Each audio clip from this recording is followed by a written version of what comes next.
பணித்துளிகள் June 8 2026 இன்றைய தியானத்திற்கான தலைப்பு விருத்தி அடையுங்கள். தியான வசனம் நீதிமொழிகள் 11:24. வாரி இறைத்தும் விருத்தி அடைவார் உண்டு, அதிகமாய் பிசினித்தனம் பண்ணியும் வறுமை அடைவாரும் உண்டு.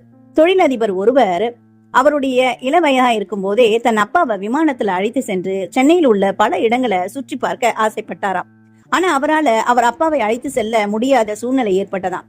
அதனால தன் சொந்த ஊரான சுல்தான்பேட்டை பகுதியில் உள்ள தன் தந்தையின் வயதுடைய எளிய மக்கள் 50 பேரை தேர்ந்தெடுத்து கோவையில் இருந்து விமானம் மூலம் சென்னை அழைத்து வந்தாராம்.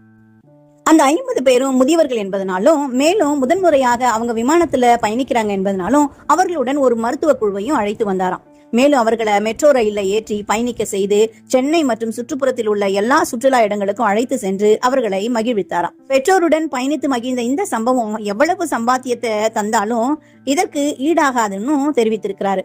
வாரி இறைத்தோ விருத்தி அடைவாரும் உண்டு என்பதற்கு இந்த சம்பவம் அடையாளமா இருக்கிறது.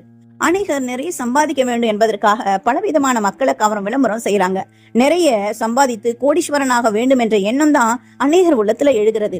அப்போஸ்தலனாகிய பவுல் பிலிப்பியர் 2:2-4 நீங்கள் ஏக சிந்தையும் ஏக அன்புள்ளவர்களாய் இருந்து இசைந்த ஆத்துமாக்களாய் ஒன்றையே சிந்தித்து என் சந்தோஷத்தை நிறைவாக்குங்கள்.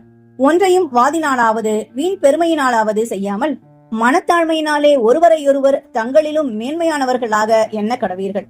அவனவன் தனக்கானவைகளை அல்ல பிறனுக்கானவைகளையும் நோக்குவானாக என்று சொல்லுவது போல நாம் செயல்பட வேண்டும். நம் சந்தோஷம் நிறைவாய் இருக்க வேண்டுமானால் நம் அருகில் உள்ளவர்களுக்கும் மகிழ்ச்சி நிறைவாய் காணப்பட செயல்பட வேண்டும். அவனவன் பெற்ற வரத்தின்படியே கிருபையுள்ள ஈவுகளை பகிர்ந்து கொடுக்கும் நல்ல உக்கிரானக்காரன் போல ஒருவருக்கொருவர் உதவி செய்ய வேண்டும். இதுதான் மெய்யான அன்பு. மனிதன் இந்த உலகத்திற்கு கொண்டு வருவது ஒன்றுமில்லை, மரிக்கும் போதும் கொண்டு போவது ஒன்றுமில்லை. நாம் மற்றவர்களுக்கு தயாளமாக உதவுவோம். இயேசு கிறிஸ்து வரும்போது அவருடைய வலது பக்கம் நிற்க தகுதி உள்ளவர்களாக ஆயத்தப்படுவோம். தேவன் நம்மை ஆசீர்வதிப்பார். இந்த நாள் உங்களுக்கு இனிய நாளாய் இருக்கட்டும்.